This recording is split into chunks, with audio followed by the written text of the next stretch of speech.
O podcast que você ouve agora é uma produção da Central 3.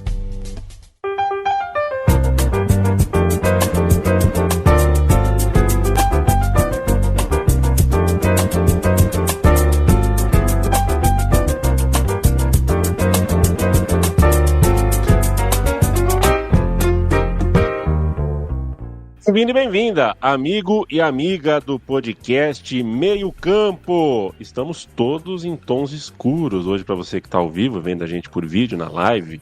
Torne-se membro do Meio Campo, siga a página do Meio Campo no YouTube e você assiste a gente ao vivo. Estamos todos aqui com tons escuros. A gente chega toda segunda e toda sexta. Hoje é 6 de fevereiro, 14h02. Se a gente... Pois não? Fevereiro não, dezembro. Calma lá. Dezembro, eu quis dizer dezembro, que passa rápido o tempo, né? Outro dia já era janeiro, já é dezembro de novo. Se você ouve a gente ao vivo, meu abraço. Se você ouve a gente em formato de podcast no seu tocador preferido em qualquer momento, meu abraço também. Eu me chamo Leandro Amin, estou ao lado de Matias Pinto, Leandro Stein, Felipe Lobo, Bruno Bonsante. Hoje, 6 de dezembro, dia em que a conquista do São José, único campeão feminino da história do futebol brasileiro, completa 10 anos. 10 anos atrás, o São José se tornou o campeão.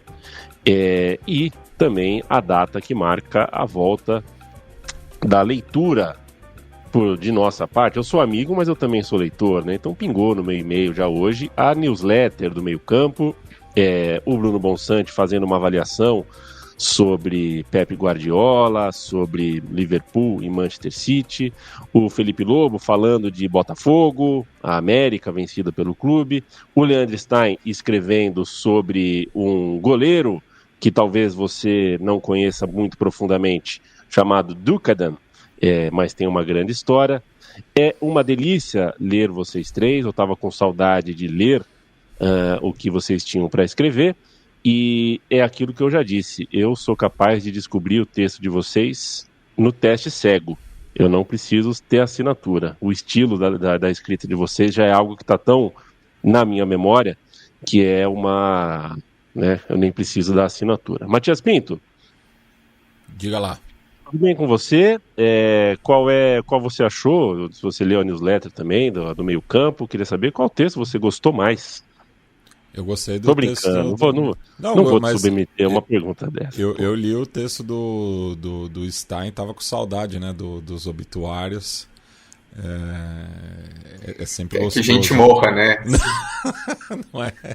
não é isso, mas eu falo, né, que o Stein é um dos grandes obituaristas do Brasil, porque lê muito, né? E é isso, quando acontece uma fatalidade, o Stein já tem muito material, né, para produzir, então por isso que consegue fazer textos assim. Eu só me adianto aqui, talvez eu tenha que sair no meio da transmissão. Perfeito. Porque quando você assina, né, um serviço de internet, enfim, essas coisas, acaba tendo, né, algumas oscilações. Vocês já observaram aí, né, quem acompanha as lives. E daí eu marquei a visita do meio-dia às 6, né? E já tinha tomado um chá de cadeira outro dia. E daí o técnico avisou que está a caminho, né? Então, justo Perfeito. Na hora da gravação do Meio Campo. Ficaremos uma parte do episódio sem você. É assim mesmo, Matias Pinto. A dona do imóvel onde eu moro ficou de instalar uma coisa na cozinha, mas não falou o horário também. Hoje eu faço terapia nas manhãs de sexta. Eu falei assim: "Ô Giovana, tudo bem? Então, vamos lá." Tocou o interfone. Mas eu não falei a primeira frase. É assim que acontece. O Leandro Stein, 10 anos do São José campeão do mundo. Essa sardinha a gente puxa para o nosso lado mesmo. O Corinthians teria sido campeão do mundo se a gente tivesse mundiais de clube regulares no futebol feminino. Alguma vez o Corinthians teria vencido, eu quero crer. O fato é que hoje a pauta principal, né, a gente vai falar de Mundial de Clubes, o Mundial de Clubes dos homens, que teve o sorteio ontem. Não é bem o Mundial, é a Copa do Mundo, e a gente vai ficar nessa coisa. Aí o que a gente chamava de Mundial, agora a gente está chamando de Intercontinental. O fato é que um Mundialzão de 32 times, eu te faço a pergunta, Leandro Stein, quem seria o campeão mundial, o campeão da Copa do Mundo de Clubes em 1998? 1998 é uma boa pergunta. Assim, pensando no que foi o Mundial Interclubes, né? O Real Madrid ele tinha conquistado a Champions, que foi um desafogo depois de 32 anos, mas vamos lembrar que o Vasco competiu muito bem, né? Assim, a maneira como o Vasco colocou calor no Real Madrid em Tóquio, assim, acho que deixa aberta essa possibilidade para pensar em times de outros países. E acho que depende muito do contexto, né? Porque com a Libertadores e a própria Champions, como elas eram mais enxutas em relação à quantidade de clubes por país, né? Era capaz até de surgir uma surpresa, assim, um time da Europa de uma liga que a gente hoje vê de segundo escalão indo bem, ou mesmo vão lembrar que o finalista da Libertadores contra o Vasco tinha sido o Barcelona de Guayaquil, né? Então acho que existe uma possibilidade. E assim, só para relembrar também, esse sorteio eu não estava dando muita coisa, mas ele me deixou nostálgico. E aí eu fiquei assim com ar lembrando do Sydney, que muitas vezes as pessoas não se lembram do Sydney de 2005, que tinha uma das melhores duplas do futebol, né? O York e o Cazu. Assim como o Cruzeiro tinha contratado para 97, né? O Donizete, Gonçalves, o Sydney contratou o Bebeto, o Sydney contratou o Kazu Miura só para o Mundial de 2005, não foi longe, foi eliminado logo no primeiro confronto contra o Saprissa, foi 1-0 para o Saprissa, mas o Sydney tinha essa dupla, né? O York era o capitão e o Kazu acabou fazendo pouquíssimos jogos, mas estava lá nesse primeiro Mundial de novo formato da FIFA, nessa transição a partir de 2005. Bonito, né? Eu realmente fiquei pirando, viu, Bruno Bonsante? Fiquei pirando num grupo com o São Paulo do Tele, a Juventus do Roberto Baggio, o Necaxa do Agnaga e alguma coisa aí vindo, sei lá, por que não o Kashima Antlers do Zico, né? Porque se pode jogar o Miami, eles iam dar um jeito. Agora eu tenho uma pergunta, o Daniel do lado B do Rio, me fez uma pergunta que me deixou muito curioso, eu vou compartilhar com vocês. A J-League, o campeonato japonês, começou com o campeão do turno fazendo a final com o campeão do retorno, correto? Era assim. Os dois campeões de turno faziam a final. Não existe esse regulamento em nenhum lugar do mundo, só no Rio de Janeiro, no Campeonato Carioca e nos estaduais pelo Brasil. Não. A pergunta do Daniel foi o Zico que deu essa dica para os japoneses fazerem um campeonato japonês ser assim? Boa tarde. Boa tarde, era eu, né? Que tava, mas... Era. Eu não sei, talvez tenha sido o Zico. Não acho que é uma ideia tão revolucionária que só o Rio de Janeiro poderia ter, né? O Uruguai faz algo quase isso. Eu ia dizer, né? O Uruguai poderia tomar essa dica aí, porque é um negócio bem simples, se você quer fazer esse tipo de campeonato, né? Campeonato Uruguai eu não sei quem vai ser o campeão, eu espero, já que chegar dezembro eu pergunto pro Matias. Não, foi o Penharol já. Isso sim. Não, esse ano sim, que tipo, facilitou, porque ganhou todos. Mas assim, eu fiz um save com o Penharol pro meu canal, e aí eu consegui entender melhor. Embora eu tenha ganhado todas as aperturas, todas as clausuras, né? Mas enfim, não tive nem que disputar a final. Mas eu consegui entender melhor o regulamento. Dá pra fazer isso aí no FM, viu, Yamin? Pegar uma base de dados dos anos 90, botar um mundialzinho de clubes, é uma ideia. Então, eu tenho isso, é que eu sou ruim dessas coisas, eu cheguei a baixar, mas não carregou, não foi pro jogo de cima. Só que o problema o primeiro Mundial de Clubes vai ser ruim, né? Porque a database de 98... tudo bem, tem o Palmeiras forte, o Flamengo forte, mas o Fluminense fraco, o Manchester City fraco, o Paris Saint-Germain médio. Então, os clubes que estão no Mundial de Clubes, nesse primeiro save... Tem que esperar o próximo, verdade. Tem que esperar o próximo, porque fica um Mundial meio bizarrão. E sem contar clubes, os clubes da Major League Soccer, por exemplo, Seattle Sounders não vai ter como. Felipe Lobo, vamos tocar a pauta. A gente vai falar hoje de Super Mundial de Clubes, de Copa do Mundo de Clubes, como você preferir. O Campeonato Brasileiro tá para terminar. A gente pode passar pela Europa também. Tem semana de rodada pelo continente europeu. Já falamos em tantos anos aqui, acho que tem pouca coisa que a gente nunca falou sobre, né? Então acho que já está mais ou menos difundido o que a gente pensa da história do Mundial de Clubes. A gente, pelo menos eu entendo que o Mundial de Clubes é o grande impasse que a gente tem no futebol, porque os diferentes continentes têm dificuldade de falar a mesma língua, você não consegue convencer um mexicano de que o Mundial de Clubes era mundial quando ele não podia participar, você não consegue convencer um europeu de que ele tem que jogar contra todos os continentes, de que isso não desmerece, isso não é perda de tempo. Você tem uma porção de modelos de regulamento que foram testados, que foram tentados, alguns não passaram de uma edição. A gente tem uma questão com países sedes, que é sempre difícil, porque tem que ter o time do país sede. Então, o país sede tem que ser um país que não vai ter um time que vai ganhar, né? Se a gente põe o país sede da Inglaterra, aí o campeão inglês vai, aí você já deforma o campeonato, né? Então, o Mundial de Clubes é um impasse histórico, seja do ponto de vista econômico, principalmente do ponto de vista esportivo, da cultura de bola, enfim. Agora a gente tem uma coisa nova, novíssima, uma Copa do Mundo de 32 times, que nasce legal, parece legal, mexeu com as pessoas, uma passada rápida por todos os principais portais ontem à tarde, do Marca ao Gazeta, passando pelos os países que estão envolvidos com o Mundial de Clubes, a França, a Inglaterra, os portais estão falando sobre de um jeito diferente do que é o normal. Isso é um indicativo de que pegou, de que chegou nas pessoas. Mas vamos falar. O sorteio está feito. A gente tem os 8 grupos definidos, portanto, as partidas da primeira fase e os chaveamentos já estão na agulha. É isso. Para começar, o básico, né? Eu até coloquei na newsletter que foi enviada agora no fim da manhã, que o DAZN comprou os direitos globais, né, do torneio. Então a gente não tinha transmissão ainda, né? Não se sabia quem transmitiria. Não está muito claro tudo como vai ser, mas segundo a FIFA, o comunicado da FIFA é que o DAZN vai transmitir de forma gratuita, o que já me causou um estranhamento, porque o DAZN não é gratuito. Mas aparentemente o Mundial vai transmitir gratuitamente. Pagou cerca de $1 bilhão pelos direitos e ainda pode sublicenciar para TVs locais se o DAZN assim quiser.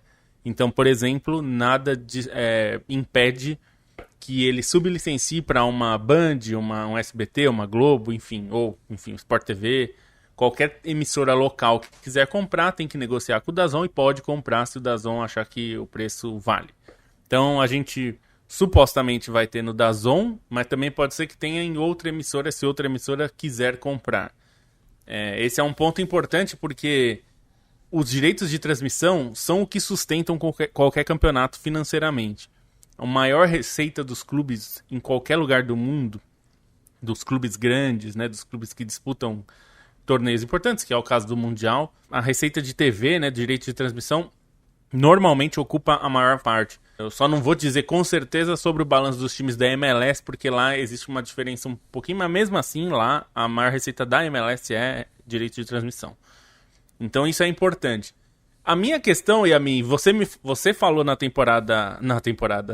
episódio passado, algo que ficou muito na minha cabeça, que é assim, eu tinha uma dúvida se esse Mundial aconteceria, porque tinha muita oposição dos clubes europeus, e a gente não sabia exatamente como isso ia politicamente tirar esse nó, né? Porque a UEFA não queria, porque sabe que pode ser uma concorrência.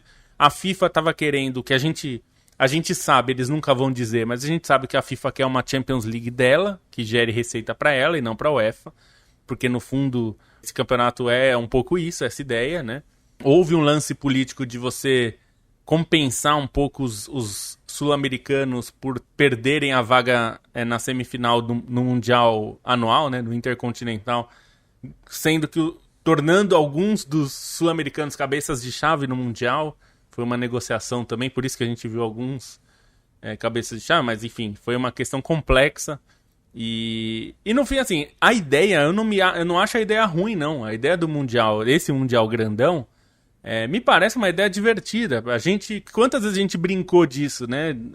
Nas nossas imaginações, de um mundial com vários clubes de vários lugares e tentando disputar ali uma espécie de Copa do Mundo mesmo, né? Que é o nome que a FIFA dá desde que assumiu o controle do mundial. Ela chama de Copa do Mundo de clubes. E agora, efetivamente, será um formato de Copa do Mundo, né? Da Copa do Mundo que a gente gosta, que é de 32, né? Não a de 48, que a FIFA fez. Então, a ideia me parece boa, mas o que ficou na minha cabeça que você falou na segunda é a viabilidade desse campeonato. Será que essa vai ser uma nova edição de 2000 do Mundial de Clubes? Que foi uma tentativa da FIFA e não funcionou? Não foi rentável? Não foi bem aceita pelos clubes europeus, que é uma questão que você colocou. A gente não tem essa... a gente não está na mesma página, né? Nem europeus, nem americanos, nem africanos, nem asiáticos. A gente não está na mesma página em relação ao que significa o Mundial e o que é o Mundial. A gente se distanciou muito dos europeus nesse sentido. E não sei se vai ter... A minha dúvida agora não é mais se o campeonato vai acontecer. Me parece claro que ele vai. A minha questão é se em 2029, que supostamente será o próximo, se vai acontecer também. Como em 2001, o campeonato mundial que seria na Espanha, que teria o Deportivo La Coruña, o Palmeiras e tudo mais, não aconteceu. Então a minha dúvida é, 2029 a gente vai ter outro? Ou esse daqui é uma edição que vai ser única, né? Vai ser uma trivia para daqui a alguns anos o meu time de botão contar, né, como foi. Essa é a minha dúvida hoje. Porque olhando os grupos parece legal, né? Eu gostei, achei que vamos ter jogos legais, interessantes, pelo menos na teoria, se os times forem inteiros e se o campeonato for levado a sério. Eu tenho vontade de assistir. A minha dúvida é essa. Se o campeonato, primeiro, vai ser levado a sério nessa edição e, segundo, se ele vai existir daqui 4 anos. E tem, assim, uma coisa que ficou muito em mim, que é aquilo da imaginação. Esse sorteio mexeu com a minha imaginação, como fazia tempo alguns sorteios não mexiam, né? E aí pensar nisso, encontros inéditos entre clubes muito grandes, que às vezes só se enfrentaram em amistosos, ou mesmo de outros continentes que nunca se enfrentaram. Eu fiquei pensando muito também qual camisa mais pesada de cada grupo, né? Acabei fazendo essa brincadeira aí, por exemplo, olhando no grupo B, o Botafogo, para mim, é a camisa mais pesada, mesmo sendo um grupo em que Paris Saint-Germain e Atlético de Madrid pintem com mais favoritismo. O grupo A talvez tenha uma discussão grande, né? Para mim seria o Al-Ahly, mas acho que existe uma discussão grande entre Al-Ahly e Palmeiras, então acho que tem todo esse tipo de diversão e de imaginação que essa competição... Não tem, você como palmeirense. O Al-Ahly é um dos 3 maiores times do planeta Terra, na minha opinião.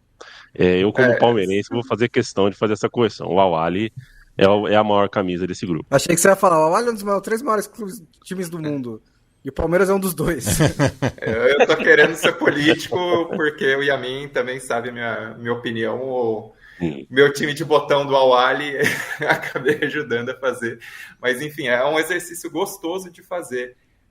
A grande questão que eu fico pensando é quando chegar o Mundial, como é que esses clubes vão tratar, porque aí existe um contraponto, né? Principalmente assim, entre Europa e resto do mundo.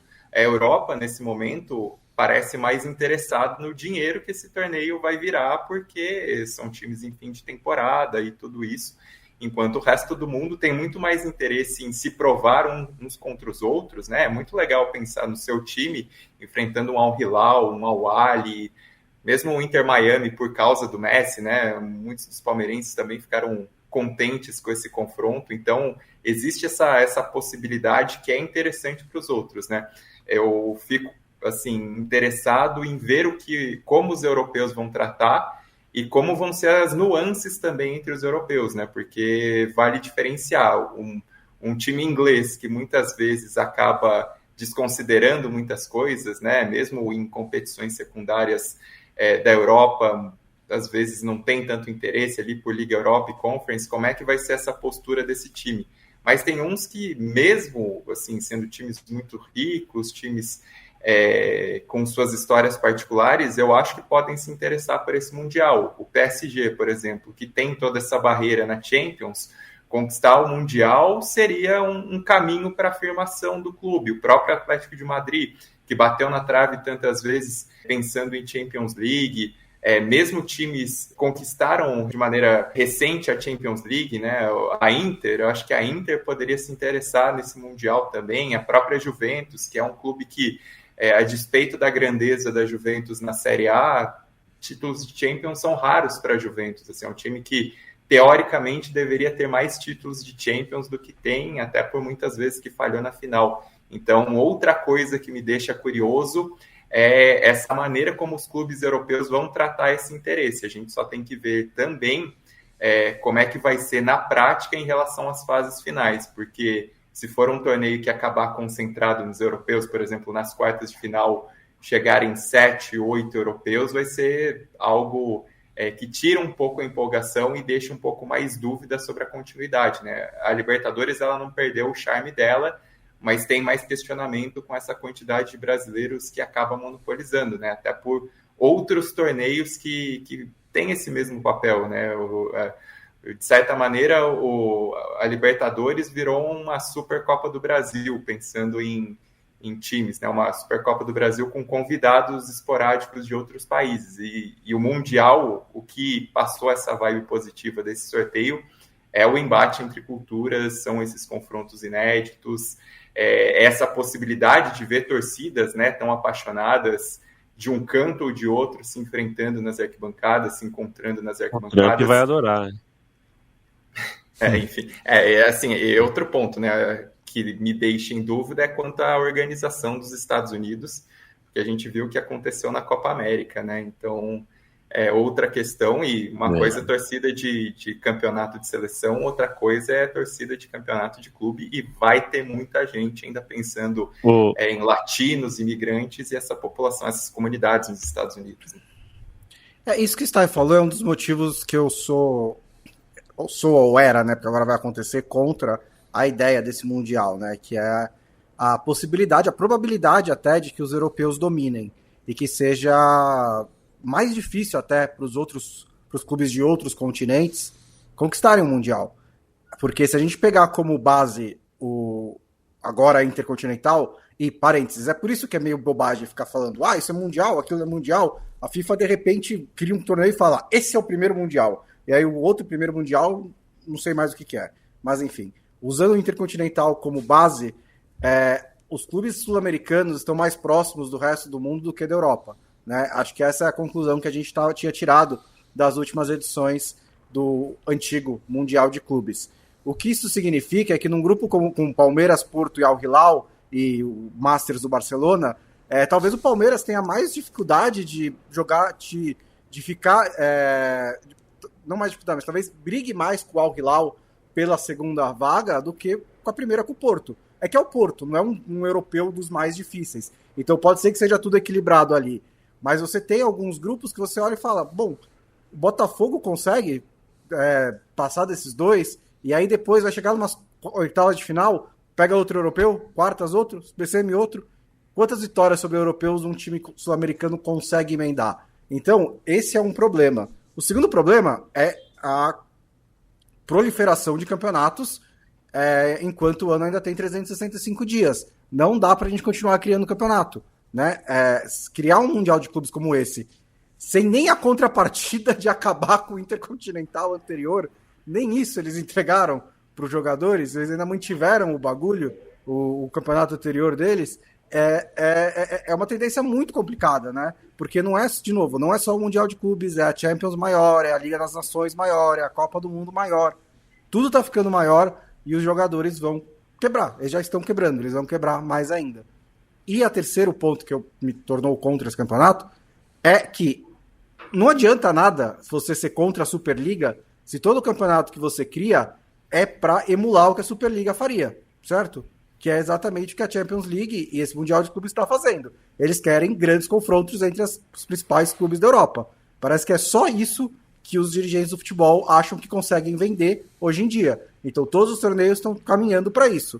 Se é para fazer isso, faz logo a porra da Superliga. porque na prática muda muito pouco. Se tudo está favorecendo esses confrontos, a gente está emulando a mesma lógica da Superliga. Isso posto. E eu não acho que é hipocrisia, porque se eu fosse nutricionista, eu diria para você não comer McDonald's, mas eu comeria McDonald's, porque eu acho que faz mal para você, mas é gostoso. Quando tiver o campeonato eu vou curtir, porque parece que vai ser interessante, certo? Quando você tem confrontos raros, você tem, tipo, ainda mais uma novidade, né? Acompanhar como os europeus vão ver, você vai ter, tipo, Palmeiras contra o Messi, você vai ter Palmeiras contra o Al-Ahly, você vai ter Dortmund e Botafogo, vai ter, tipo, PSG e Botafogo, né?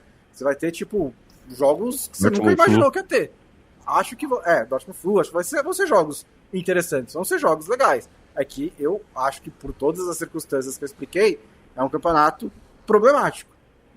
E assim, sinceramente, o fato da DAZN comprar o campeonato por 1 bilhão de euros e chegar à conclusão de que não vale a pena cobrar para mostrá-lo, também é um indicativo de que o mundo do futebol, o mercado, né, como dizem, tá um pouco tipo, vamos ver o que vai ser isso daí. E follow the money, assim, né? Não, só acrescentar uma coisa do que o Bonsa falou que eu acho que é importante, que ele falou da proliferação de campeonatos. Tem um ponto que até pior, a meu ver, que é a redundância de campeonatos. Porque, assim, é o que a gente vê em Liga das Nações e as eliminatórias todas na Europa, né? Parece que é tudo mais do mesmo. Esse Mundial, o sorteio, ele dá uma impressão de algo diferente, que pode ser diferente com essa quantidade de times.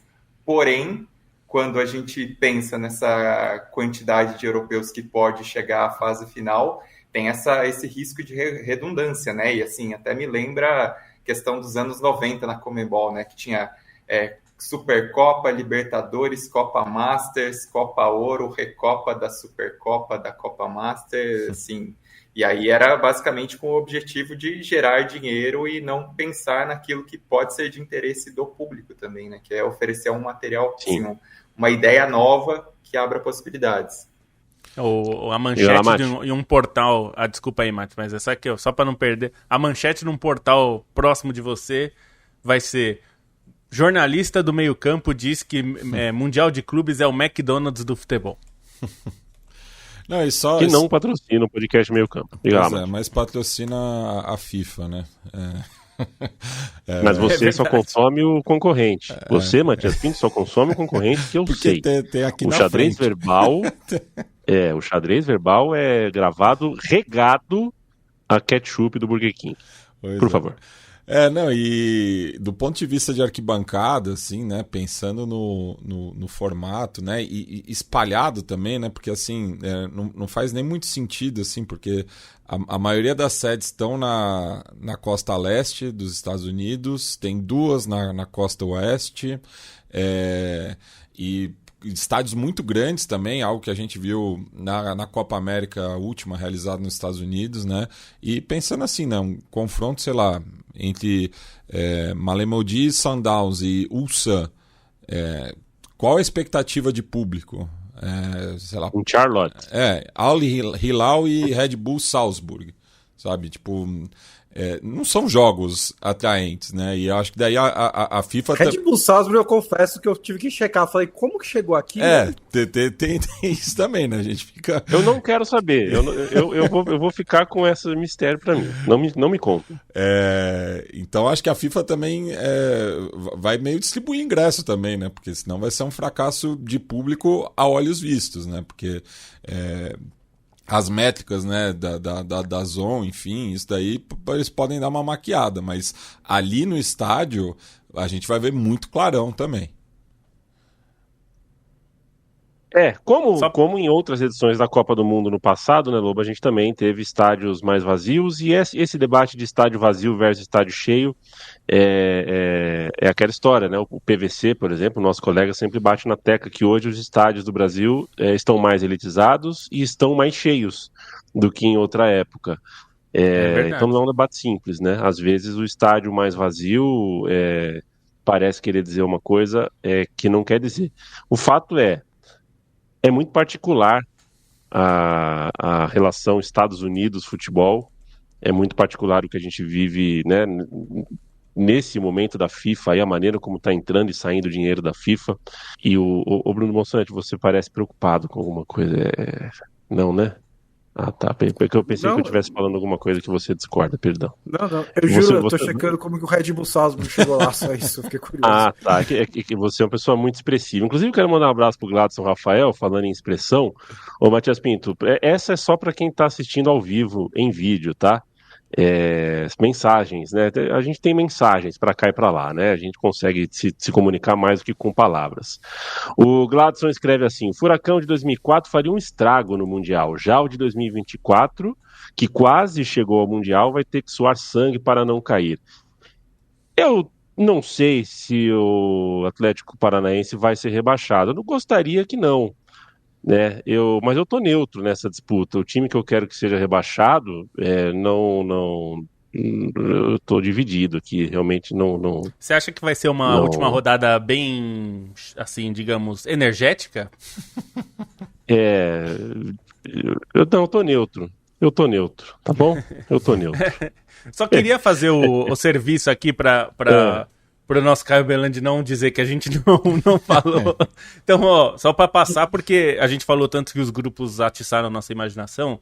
Vamos fazer um William Bonner e Fátima Bernardes aqui. Se eu falo um grupo, eu falo outro. Vai. Tá bom, vamos lá. Grupo A, Palmeiras, Porto, Al-Ahly do Egito, que é o mais importante, e Inter Miami. O Barcelona Masters do Barcelona. Grupo B, Paris Saint-Germain, Atlético de Madrid, Botafogo e Seattle Sounders. Fica a curiosidade Grupo que nesse grupo, os únicos campeões da principal competição continental não são os europeus. É verdade. Botafogo e Seattle Sounders. Grupo C, Bayern de Munique, Auckland City, Boca Juniors e Benfica. Grupo Pesado D, Flamengo, Chelsea, León do México e Esperance de da Tunísia. Grupo E, River Plate, Urawa Red Diamonds, Monterrey e Internazionale. Grupo F, Fluminense, Borussia Dortmund, Ulsan da Coreia e Mamelodi Sundowns da África do Sul. Grupo G, Manchester City, Wydad Casablanca, Al Ain dos Emirados Árabes e Juventus da Itália. E no grupo H, o Real de Madrid, o RB de Salzburg, o Al de Hilal e o Pachuca do México. Al de Hilal foi bom. Será aí a pergunta que vai jogar? Neymar estará no Al Hilal? No Mundial de Clubes? Interrogação. Essa pergunta é boa. Quero mandar um abraço para o Fernando Andrade, Eduardo Starling, sempre presente, o Thiago Franco, a Cecília Mandeiro, o Gustavo Bonil, o Fabito Moino, o Thiago Franco, muita gente aqui conosco, inclusive o Rodrigo Salvador. Rodrigo Salvador, eu não pude perder a piada, né? Rodrigo Salvador discorda de mim a respeito da última rodada do Campeonato Brasileiro. Espero que seja tudo bem por aí. No fim das contas, a gente torce pro amigo. Mas, cara, é uma loucura, né? Essa coisa de torcer para time cair, enfim, porque o meu rival, porque não sei o que lá. Cara, no fundo, no frigir dos ovos, falando agora como torcedor do Palmeiras, né? Que até outro dia é um rival do meu time, o Corinthians, estava brigando para cair. No fundo, eu não quero que caia, cara. A vida é curta, eu já tenho 40 anos, eu quero ver um Palmeiras e Corinthians. É o que mexe com a nossa vida, é o que muda o nosso rolê. É claro que é gostoso, tal, mas para mim fazia mais sentido aos 20. Aos 40 anos eu quero mais é que fique todo mundo, quero mais é jogo grande. Quero mandar um abraço também para o Renan Silva, que lembra que o próximo Mundial é na Arábia Saudita, e Conrado Giulietti está conosco. Grande um beijo Conrado. Para você, meu amigo. Ele que vai acompanhar de perto avião, ele, né? Exatamente, ele sentiu o cheiro da taça da Copa do Mundo de Clubes, já está em Miami, ele mora por lá e certamente cobrirá o Mundial de Clubes no ano que vem. Aliás, que muito bom, aleatoriedade o Romero Brito, né? Tipo, no sorteio, é isso. Isso você prefere, foi um pouco exótico. Você prefere que o seu time seja sorteado pela filha do Trump ou pelo Romero Brito? Ou pela filha do guarda-costas da mulher do Fulgêncio Batista, né? Nossa senhora. Sim, é uma boa, é um bom camarim, né? Você imagina o salgado ali no camarim. O Teófilo Cubijas, a filha do Trump, o Romero Brito e o Del Piero. Bom.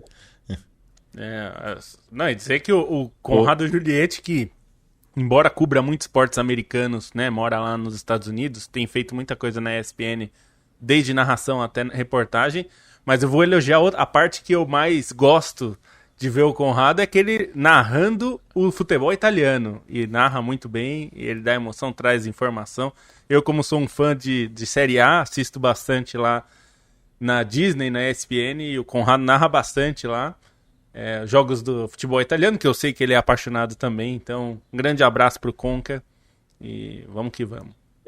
Saudade do amigo, um dos caras que faz a Central 3 ser grande, que entrou na Central 3 e saiu pela mesma porta que entrou, e só deixou coisa boa, só deixou sorriso, só deixou por favor, com licença, obrigado. Enriqueceu a Central 3 no tempo que gravou conosco um programa de futebol americano e outro de entrevista, papo, comida, gastronomia e outras cositas más, o saudoso Prato Feito. Deixa eu falar com você, amigo e amiga, que o podcast Meio Campo tem o oferecimento da KTO. KTO.com é o endereço, o cupom para você ganhar 20% de free bet é MCampo. A KTO ajuda a comunicação independente que a Central 3 produz, ajuda a comunicação do meio campo, ajuda a gente a manter o negócio de pé. Então, se você vai fazer apostas esportivas, a gente indica que faça pela KTO, sempre com a lembrança, tem que ser divertido, tem que ser para se divertir e não para outra coisa. Tá se sentindo ansioso, dormiu mal, tá ocupado fazendo outra coisa, tá distraído, tá irritado, tá se sentindo viciado, tá ansioso, tá bêbado, deixa para lá. Site de aposta tem que ser para se divertir, e para se divertir com coisa envolvendo dinheiro tem que ser seguro. Senão não vai valer a pena nem para você, e a gente não vai gostar de te indicar uma coisa que não vale a pena. Então, se é para fazer se é para fazer aposta esportiva, a gente indica que faça KTO, mas faça de boa. Bonsa e Lobo trazem dicas. Vamos lá. Temos neste fim de semana um Napoli e Lazio pelo campeonato italiano. Vitória do Napoli tá pagando 1,84. A Lazio até faz um início de temporada razoavelmente bom, mas o Napoli tem sido um time muito difícil de ser batido. Entrou aí na briga do título e parece que vai ficar até o final. Lidera o campeonato e vai. Então é uma cotação muito boa, 1,84 para a vitória do Napoli. Temos o derby de Merseyside nesse fim de semana. E uma das coisas que acontece bastante em Everton e Liverpool é cartão amarelo. Tem muito cartão amarelo nesse confronto. Embora não seja um confronto de uma rivalidade violenta entre as torcidas, em campo costuma ser um jogo muito pegado, muito complexo ali, às vezes entradas até meio duras, e mais de 4,5 cartões, ou seja, tem que ter 5 cartões no jogo, tá pagando 1,83. E a cotação tá igual para mais e para menos. Então, para mais de 4 cartões e meio e para menos tá a mesma cotação. Eu tô apostando em mais porque é clássico de rivalidade. E para fechar aqui, Tottenham e Chelsea. Vitória do Chelsea tá pagando 2, redondo. O Chelsea joga mais que o Tottenham e o Tottenham é muito irregular. O Tottenham é o time que pode meter 4-0 no City e depois empatar com alguns times horríveis. Esse é o Tottenham. Então eu tenho confiado mais no Chelsea enquanto desempenho. A vitória do Chelsea, que é um clássico, assim. Muita gente não sabe, mas existe uma rivalidade forte entre Tottenham e Chelsea. As torcidas ali têm questões uma com a outra, e vitória do Chelsea está pagando 2. Então é uma cotação interessante. Bruno Bonsante. Vamos lá. Também peguei Everton e Liverpool, e pela fase dos dois clubes, eu acho que a vitória do Liverpool não tem valor, mas o over 2,5 é 1,71, então acho que tem. Alguns clássicos derbys de Merseyside são travados, às vezes isso acontece. Mas o Liverpool tem jogado tão bem e o Everton tem jogado tão mal, acho que não é impossível um 3-0 ou mesmo um 2-1, né? Às vezes o Everton encaixa um contra-ataque. Tô gostando do começo do United do Ruben Amorim, recebe o Forest em casa. O Forest acabou de apanhar do pior time das últimas 3 semanas, né? Que é o Manchester City. Então, vai jogar agora contra o United. Acho que o 1,66 é uma cotação interessante para o United vencer esse jogo. E Na Alemanha, eu acredito numa certa reação do RB Leipzig, também, que está num momento bem ruim, mas pega o Holstein Kiel fora de casa, que não é também de mais forte da Alemanha. 1,57 para o Leipzig ganhar esse jogo, né? Tem mais do que capacidade de fazer isso. E como bônus, não é que eu coloquei na minha lista e esqueci que o jogo é daqui a 2 horas, mas tem Atalanta e Milan, e a Atalanta tá pagando 2,12 para ganhar esse jogo, e acho que é uma cotação bem alta pro que a Atalanta tá jogando, e em casa, né, para jogar contra o Milan. Então, quem está aí na live, principalmente, vale a pena essa cotação. Um beijo e um abraço para todo o time da KTO, KTO.com. Aposte só para se divertir, não aposte aquilo que você não pode perder. E se estiver se sentindo com traços de vício, fecha o site e pede ajuda, não tenha vergonha, converse com as pessoas.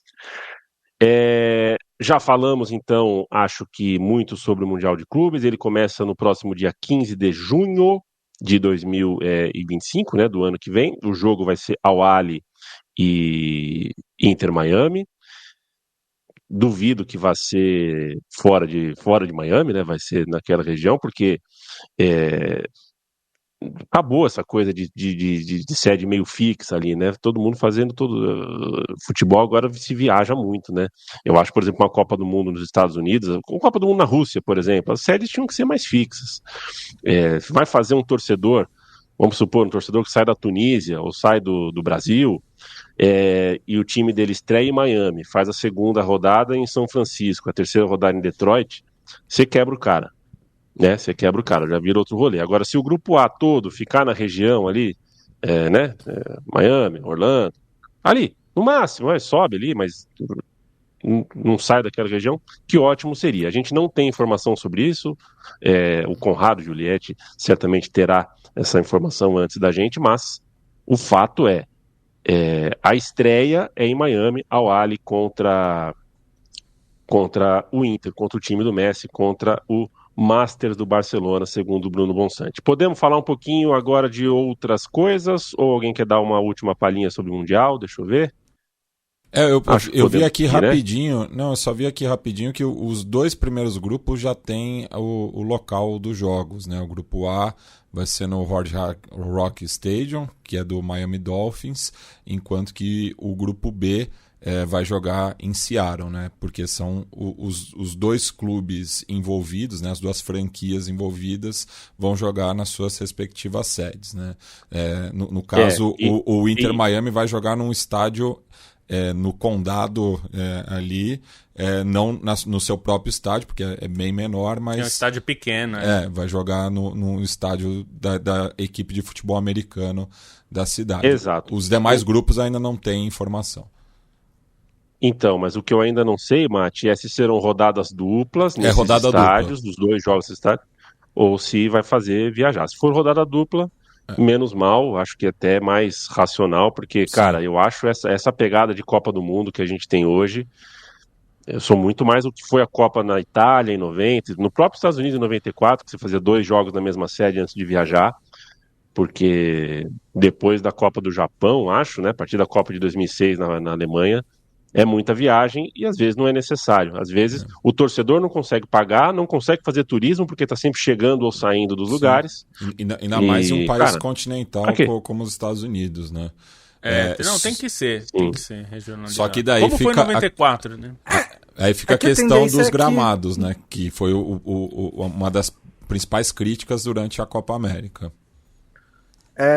Mundial, tudo bem, não sei como é que eles vão fazer, mas o problema é que a tendência de Copa do Mundo é que vai ser em vários países daqui pra frente, né? Nunca mais em um só, então é inevitável que você tenha que viajar, né? Ah, sim, mesmo mas pelo menos a fase de grupos, né? né? Pelo menos a fase de grupos tem que ser regionalizada. Por exemplo, vai ter Orlando, Miami, então, pra não fazer tudo no mesmo estádio, pelo menos você joga no mesmo... na mesma região, né? Então, por exemplo, vai ter 2 estádios em Orlando. Vai jogar tanto no estádio de futebol americano quanto no estádio de futebol do Orlando, do time da MLS, né? Então, dá para fazer. Acho que na estrutura atual dá para fazer como Miami. Você também poderia fazer jogos menores no estádio do Inter Miami, jogos maiores no no estádio de futebol americano, enfim. Precisa regionalizar porque é uma questão maluca, assim. Até por uma questão de jogadores. Conta, né, Lobo? Para o torcedor, que é muito importante, é fundamental que permita, mas também por jogador. Assim, é mais fácil você ter um centro de treinamento, né, meio regionalizado.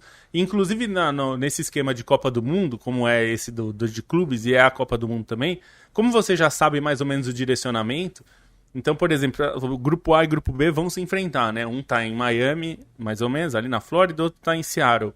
Aí você já tem a previsão de algo que não seja o lado oposto, né? Fica melhor, né? Mas aí é um pouco difícil também. Lembrar, Copa do Mundo de 2014, o Uruguai estreou em Fortaleza, depois jogou em São Paulo, depois foi para Natal e jogou as oitavas de final no Maracanã. Dava para logística ser diferente. O Uruguai Brasil, podia jogar né? em 4 estádios diferentes, mas fazendo viagens mais lógicas. Mas enfim, eu tenho que falar... O Brasil fez... outro... O Brasil, o próprio Brasil. O Brasil, enfim, foi São Paulo, Fortaleza, tema, né? Nós estamos estouradíssimos. Vamos rapidinho. Deixa eu falar de Brasileirão com vocês, porque a gente está na última rodada, certo? Então, a gente tem o Botafogo praticamente campeão. Seria muito surpreendente se o São Paulo conseguisse vencer o Botafogo do jeito que o São Paulo tem mostrado nas últimas rodadas, né? O São Paulo tá praticamente de férias e o Botafogo, enfim, vai fazer o seu grande jogo. O Botafogo dificilmente perde o campeonato. No meio da tabela, grandes notícias envolvem Corinthians e Cruzeiro. O Cruzeiro porque definhou, o Corinthians porque ganhou uma musculatura muito grande, o Inter é uma boa história, e lá atrás a gente tem Fluminense, Atlético Paranaense, o Red Bull Bragantino, uma briga interessante que pode sobrar até para o Atlético Mineiro, se acontecer uma combinação poderosa ali de resultados contra este clube, que inclusive agora está sem técnico. A briga lá embaixo está interessante. Em algum momento do dia ontem, quinta-feira, ficou muito, muito interessante, né? Enquanto o Red Bull ganhava do Atlético Paranaense e o Fluminense estava no 0-0, rapaz, a tabela estava flamejante. Agora continua muito quente. Queria ouvir vocês um pouquinho sobre a última rodada do Brasileiro. Uma maluquice, né? Pensar que a disputa pelo título... Eu adorei essa punch. A disputa pelo título e a disputa pelo rebaixamento vão estar diretamente ligadas no mesmo jogo, né? Quer dizer, em um dos jogos. Com o Palmeiras precisando vencer para ainda tentar ser campeão e o Fluminense não podendo perder para não correr risco de cair, né? Se o Fluminense pelo menos empatar... o Fluminense só cai perdendo. Só cai perdendo. O problema é que só cai perdendo e vai enfrentar o Palmeiras, que precisa ganhar de qualquer forma. Então, é uma péssima situação para se estar como a do Fluminense. E o que mais me impressionou, meus caros, eu não tinha me atentado até a rodada passada na chance do Atlético Mineiro de cair. Sim. Isso só nessa rodada que eu me dei conta. Que eram tantos resultados que precisavam acontecer para isso, né? Para o Atlético chegar na última rodada com uma chance ainda pequena. Pendurado, né? Uma chance ainda pequena, né? Porque o Atlético Mineiro pode perder o seu jogo e mesmo assim não ser rebaixado, né? Porque enquanto que o Fluminense só cai perdendo, o Red Bull Bragantino só se salva ganhando. Então, se qualquer resultado que não for a vitória do Red Bull Bragantino contra o Criciúma, já rebaixado, os outros jogos não vão importar nada. Mas em caso de vitória do Red Bull Bragantino, acende o alerta de todos, porque automaticamente o Red Bull Bragantino se salva com a vitória, ou seja, um dos três à frente vai cair. E daí, podendo ter uma derrota do Fluminense, por exemplo, um empate salva os dois Atléticos, que eu acho que não vão se expor, né? Eu acho que vai ser aquele jogo que todo mundo vai estar ligado no rádio, na televisão, até porque não vai ter público na Arena MRV, vai ter aquele silêncio só, então essa comunicação... Aquele silêncio ensurdecedor, então, né? A comunicação nesse sentido vai ser até mais facilitada, mas esse eu acho que é um jogo que não vai acontecer muita coisa, porque vão estar pendente, né, dos resultados em Bragança Paulista e São Paulo. E o cruel é também ter um Atlético Paranaense e Atlético Mineiro meio mata-mata, né? Que quem ganhar tá salvo, mas um dos dois pode cair, enfim, é uma situação meio maluca, né? O que eu acho muito louco mesmo é você olhar, né, o perfil dos 4 clubes que estão brigando para não cair, né? E um deles vai cair, né? Ou vai cair o atual finalista da América, ou o campeão do ano passado, ou 2 projetos que a gente, 12 meses atrás, super elogiava, né? Falava, não, Atlético Paranaense, super crescimento orgânico, um exemplo de não sei o quê, o Red Bull Bragantino também, né? Quando tava na temporada passada, brigando lá em cima, um deles vai cair. O futebol brasileiro é meio cruel, né, nesse sentido, né? Meio implacável, que da noite pro dia o negócio muda muito rápido, né? Porque é bastante competitivo, né? Se você for pegar, né, só a história dos 12 grandes, e aí tem mais os novos ricos, e aí tem um monte de...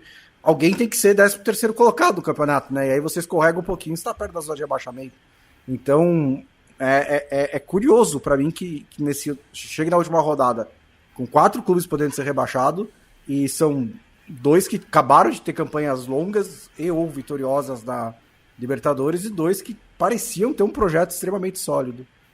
E assim, algo que me chama muito a atenção pensando no brasileiro, nessa fórmula de pontos corridos em si, é como existem variáveis no Campeonato Brasileiro ao longo de toda a temporada, né? Diferente da maioria absoluta dos países que a Liga Nacional é prioridade dos clubes, em alguns momentos a Liga não é tão importante assim, dá para tentar empurrar com a barriga, e isso, assim, além de contribuir para o equilíbrio do Campeonato Brasileiro, também provoca com frequência essas mudanças repentinas de marcha, né? Não que seja uma exclusividade do brasileiro, assim, grandes fugas, grandes arrancadas a Copas Continentais, enfim, mudanças repentinas, mas o brasileiro parece até mais sujeito a isso porque tem toda essa influência, né? E aí você tem influência também de outras instabilidades, né? Outras variáveis, pensando em mudança de técnico, pensando nos projetos mais curtos que acontecem no futebol brasileiro, pensando em mercado de transferências que muitas vezes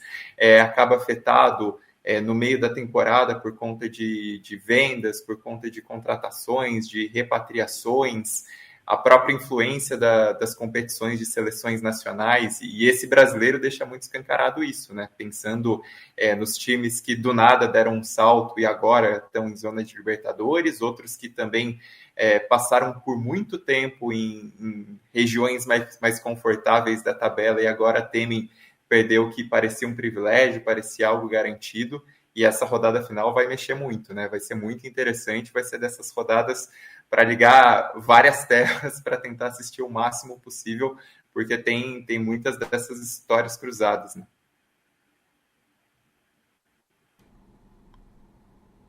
Ficaremos de olho na última rodada do Campeonato Brasileiro, portanto, é um campeonato que reúne 6 campeões do mundo, 13 campeões continentais, agora com o Botafogo, um campeonato que deixa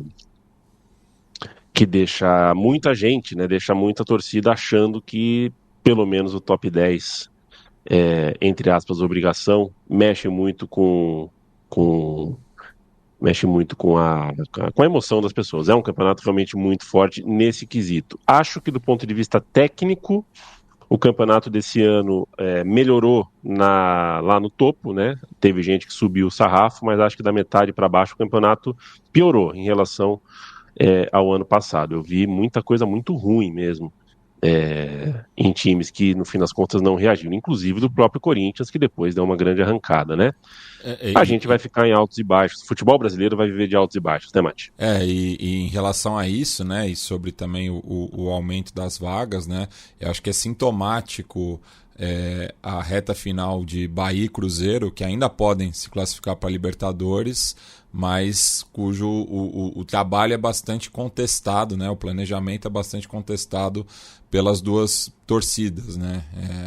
Então, qualquer um dos dois que passar para Libertadores vai ter essa sensação de alívio, assim como o Corinthians teve, né, que vislumbrava um 2025 bem ruim, né, e no fim das contas conseguiu até a classificação para a Copa do Brasil, que parecia muito distante, né? Mas Bahia e Cruzeiro, mesmo se conseguirem né, esse feito, o Bahia que não joga a Libertadores desde 89, né? Mesmo se conseguirem classificar para a principal competição continental, vão terminar o ano em baixa com as suas torcidas.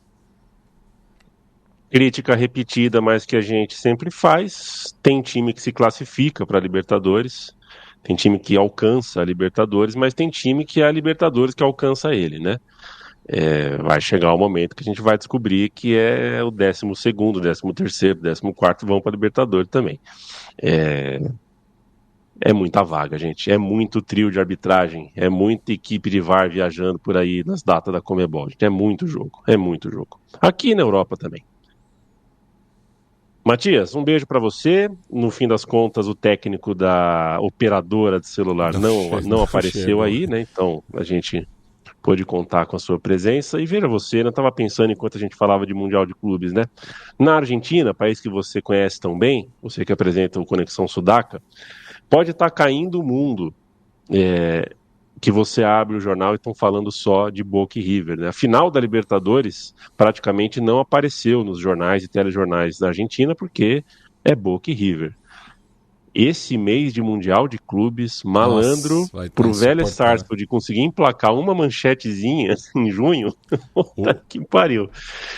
Um beijo para você. Um beijo. O Vélez que pode, né, conquistar a dobradinha, né, conquistar tanto o Campeonato Argentino quanto a Copa. Ficou muito próximo desse objetivo com os resultados dessa última rodada, né? O Vélez que acabou vencendo o seu jogo contra o Sarmiento de Junín, viu o Tajeres vencer o Huracan.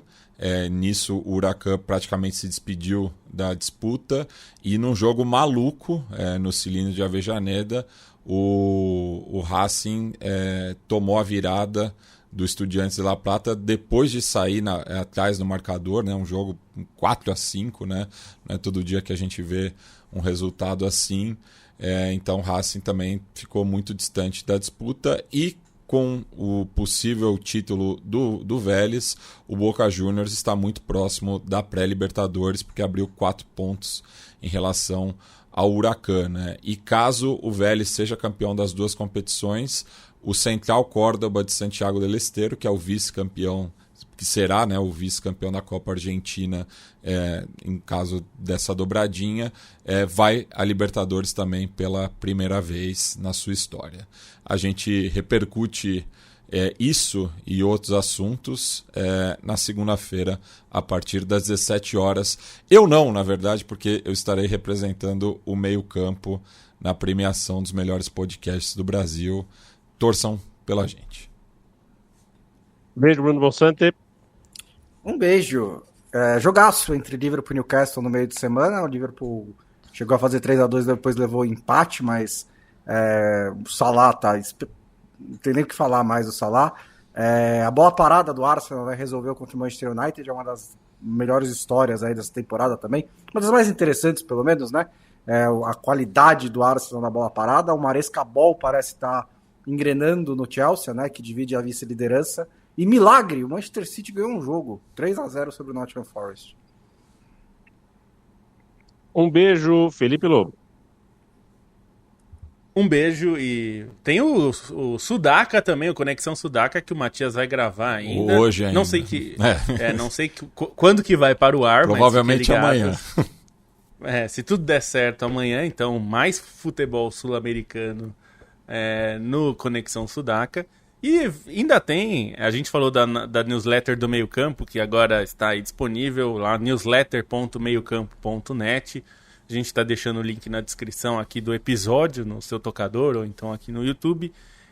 Mas tem a newsletter que o nosso Carlos Yamin vai escrever aí. Ele está prometendo, eu já me inscrevi logo que ele falou.